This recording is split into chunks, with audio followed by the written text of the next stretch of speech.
So today we're going to have a discussion about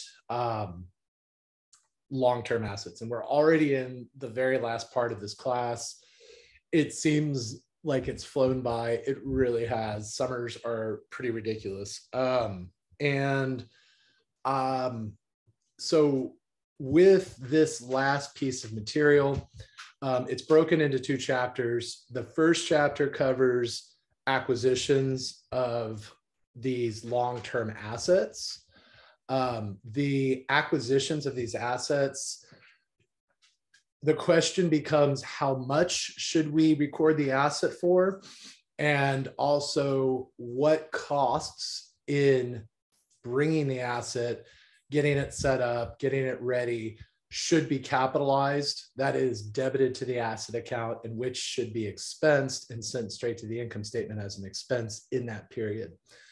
So that's going to be a lot of what we talk about in chapter 10. We're also going to cover special sorts of capitalization, interest capitalization. We'll talk about R&D expense as well, which is a very particular type of cost to incur and develop intangible assets. And then chapter 11 focuses really on all of the subsequent expenses that might arise or do arise from using the assets. And that includes depreciation.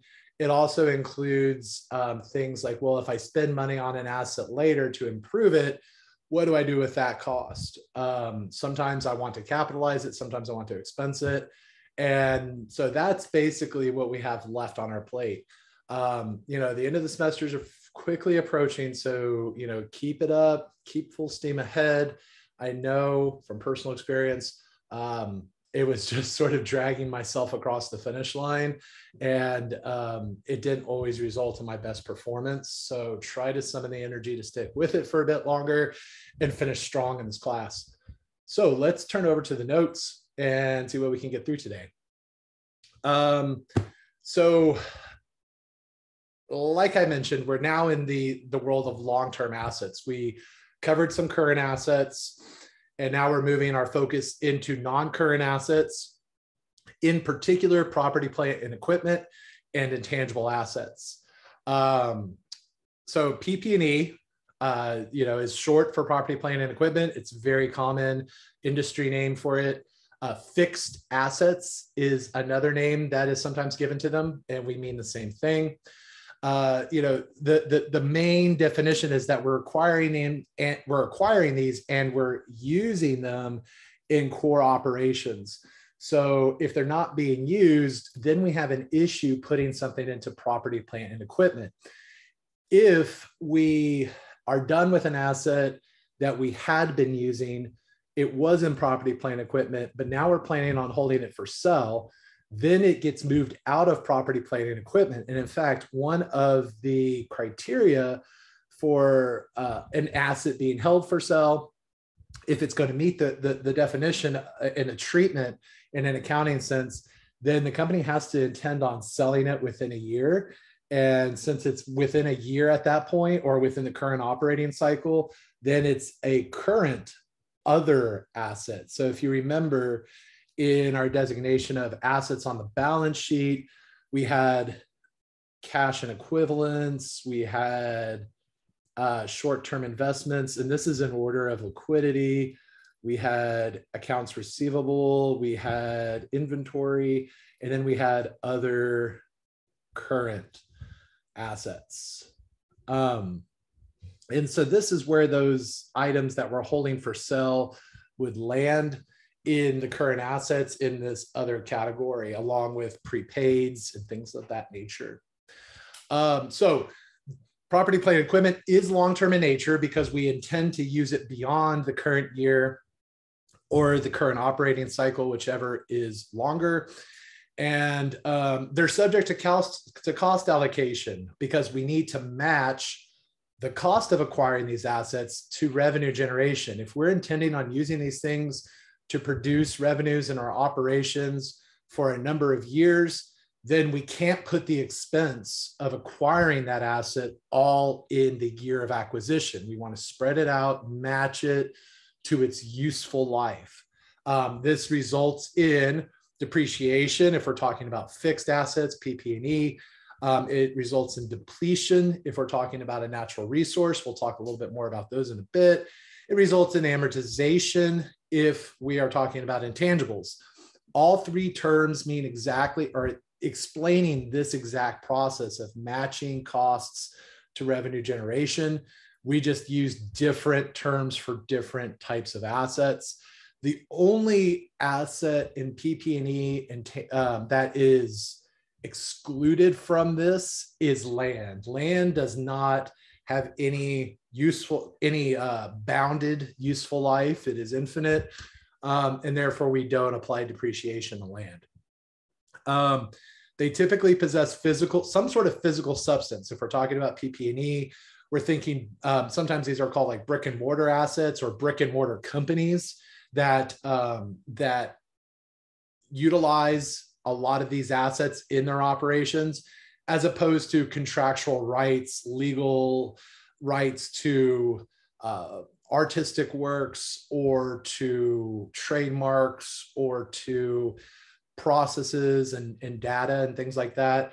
Those are intangibles, right? So we're talking about things that actually are spatial. They fill up space. Acquisition of PP&E and the subsequent costs. Remember book value, and remember this term just refers to the value found on the balance sheet.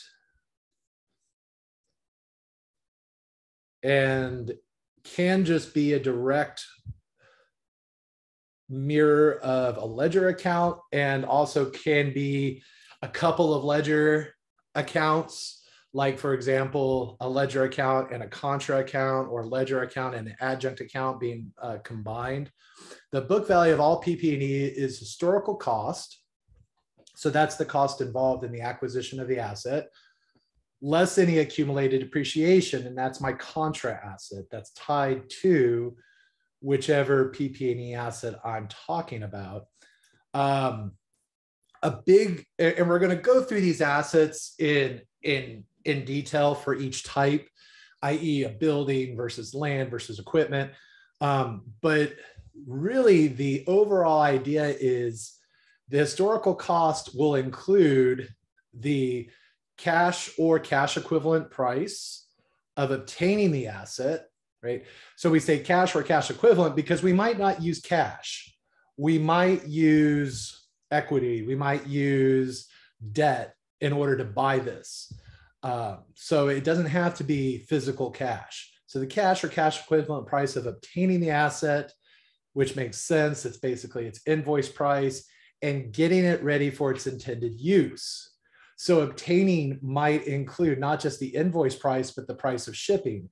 Getting it ready for its intended use might be building special structures to support the equipment, or readying the warehouse space for this equipment to be installed. It might include getting land and terraforming it by grading it, filling it, leveling it. Those are all things that get wrapped up into our acquisition cost of the asset. And yeah, basically I'll discuss more of those below. After acquisition, as a sort of preview of where we're going to be going into chapter 11, after the acquisition, additions, improvements, or replacements get one of two treatments. Either we capitalize them, and this is a new word, and again, it's one of those words that, excuse me, could be different in different disciplines. From a strict bookkeeping in financial reporting sense, what capitalize means is added to the asset's historical cost if they provide future service potential. So they have to provide future service potential. They have to improve the quality of the asset or its outputs so that it produces better units. For example, if we're talking about something that's manufacturing, it could also extend the useful life. so that we're going to be able to use this for longer periods of time in our company than if we hadn't incurred this cost. And when I say added to the asset's historical cost, all we're doing here is debiting the asset account. So we're increasing the value of the historical cost of the asset we had recorded. And we only do that when it provides some future service potential. Now, this treatment, if we capitalize, it defers the recognition of these costs as an expense to future periods through depreciation. So we don't report it, we debit asset rather than debiting expense when we spend the money. But that does not mean we avoid recognizing the expense, because as soon as we debit the asset account, then we're going to have to adjust our depreciation. So debiting the asset account through capitalizing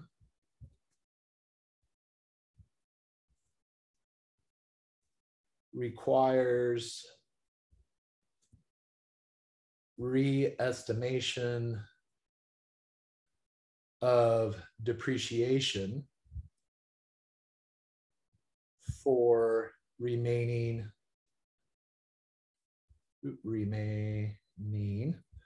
periods of use. Okay, so the expense gets recognized. We just do it in a different time period. We do it further down the road as we're using it. If we add, improve, or replace, and there's no future service potential, then we expense immediately. So immediate recognition of this cost as an expense in the period of the addition. So two different treatments. They, has a judgment call sort of aspect to it. Companies have to decide whether or not they can argue for an increase in the quality of the asset and or its outputs, its useful life. And if it doesn't meet that criteria, then it has to be expensed. This is a little bit more of a conservative treatment down here, because we recognize the expense right away versus recognizing it over the life of the asset. So let's talk about very specific. And remember, again, keep in mind as we're going through this, it's different for different types of assets, given their purpose, their structure, the costs that are sort of wrapped up in each individual asset. But the theme is the same. The theme is all expenditures to acquire, obtain, and put it to use. And that's, basically the first line that of every one of these. Here we have land, acquire the land, prepare for use. All expenditures required to related directly to acquisition and preparation for intended use. All expenditures in acquiring and preparing it for its use. So it just kind of to keep that sort of drumbeat in your head. Don't worry so much about, legal costs are this, and grading and filling are this. Think about just what do I have to do to make this useful? Was this getting it ready to be used, or was this something after it's been put into use? So for land, right, we got lots of things that could go in there. The purchase price, closing costs. So closing costs could be title, any attorney fees, in terms of drawing up contracts or looking over the contract for the purchase, costs of grading, draining, filling, clearing the property. So we're getting it ready to be used for our purposes. If we have to remove old structures, and that brings up a term that's used a lot in McGraw, razed, R-A-Z-E-D. It just means to demolish. So if we have to raise a building in order to clear the path for what we want the land for, then that cost is included in the land. And we can net off anything for scrap from that demolition. So we add the cost of demolition, and then if we have a pile of iron or whatever other materials, stone, that we can then sell off, then that is reducing because we're getting some money back. The assumption of encumbrances on the property. So if there's back taxes, back taxes, not forward taxes, but taxes that are owed, liens due to other contractors or other parties, then those are added into the cost of the land. Any taxes after acquisition, so if we're paying a bunch of taxes before and then we pay some taxes as a prepaid tax, then that's not on the land, right? That would be prepaid tax or tax expense depending on when it was paid in relation to when the taxes arose. If we have any permanent improvements, these should be included in the land account. And basically that just means anything to make the land serviceable. And the way I think about it is if they're permanent, if they're making it serviceable, they're going to last forever, just like the land.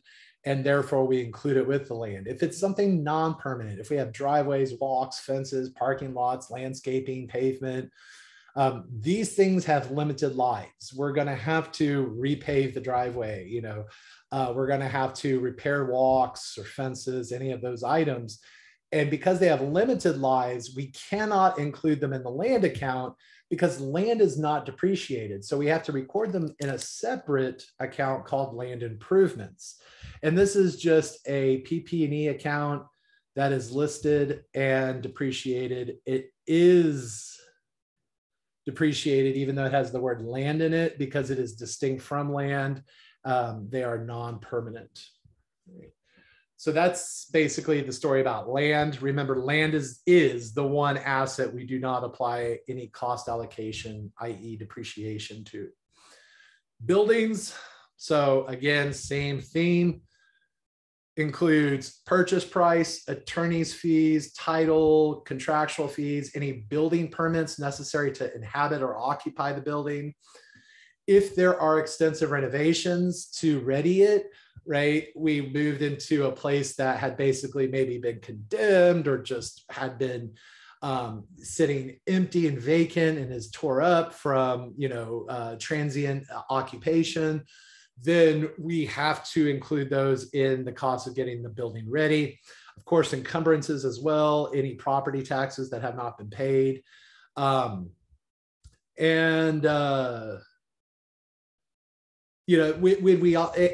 These are more additions and improvements. These are cost subsequent, but we'll talk about those later. Usually not going to be part of the acquisition. But if we are building more stuff onto it in order to suit our needs before we inhabit it, before we even decide to use it, that would be part of the cost of acquisition. And again, we do not capitalize, we do not debit to buildings, insurance, taxes, or other cost covering periods after occupation. Then those go into prepaid asset accounts. So any like fire insurance on the building that covers the building after we've occupied, right? Not going to be used in debiting building. We're going to debit insurance, prepaid insurance for that. Equipment, same rigmarole, expenditures, acquiring, preparing it for use, purchase price, freight charges, insurance while in transit, assembly costs, installation, special preparation of the facilities. So if we have to like shore up the foundation, create a blackboard platform, any trial runs we have to conduct. There's just a couple more like nuances for equipment. Any damage during installation. So if we get it and we damage it, then we have to repair it. then this doesn't fall into it. This does not fall into increasing the overall service quality, or training personnel to use the machinery. That also doesn't enhance the machine itself. What we're doing is enhancing our employees who are using it and their skill set. So those are items that are expensed. Of course, the same idea of any costs that are going to cover the machine after it's being put into use. That prepaid insurance basically goes in, to prepaid insurance, not to debit to the equipment account.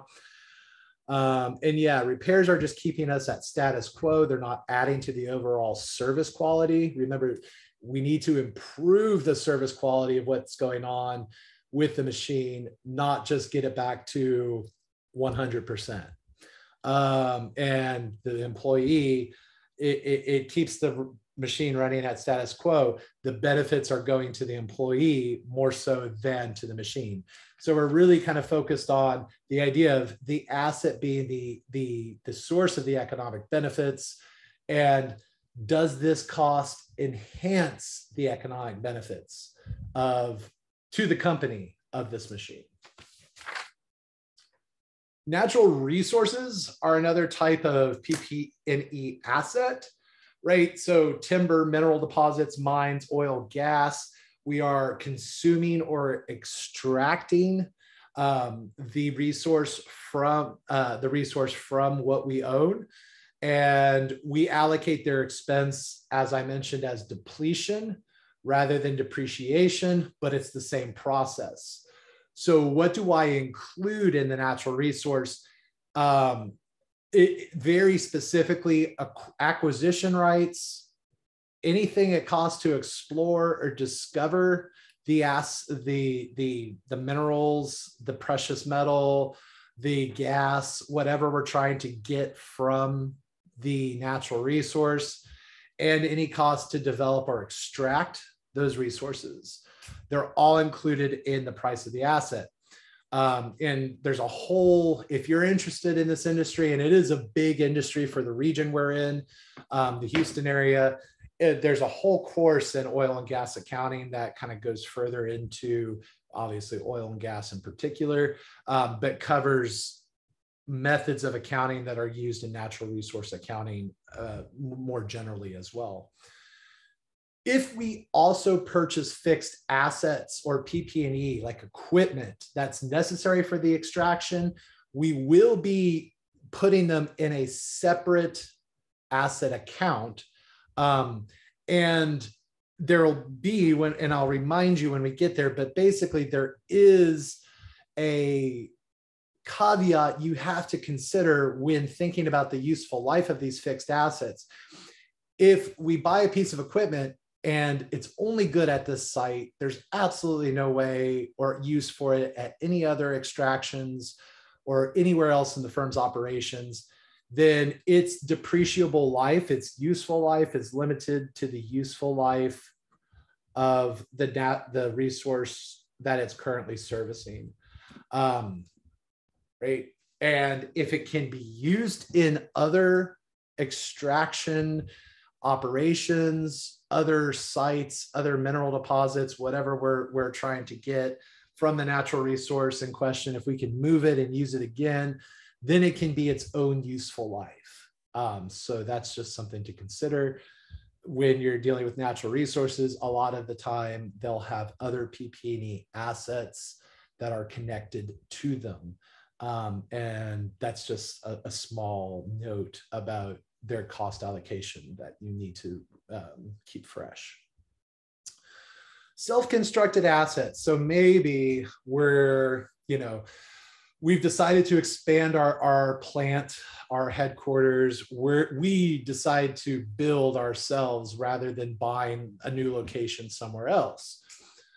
Well, in this case, all of the raw materials, the labor, the overhead, engineers, architects, attorneys, construction crews, all of that goes into the asset that we're building. Building under construction, for example, might be the asset account. Of course, also include the cost for demolition of any demolition of any existing structures. And we're going to talk about this more on Thursday, but also any costs that are interest costs, like costs from borrowing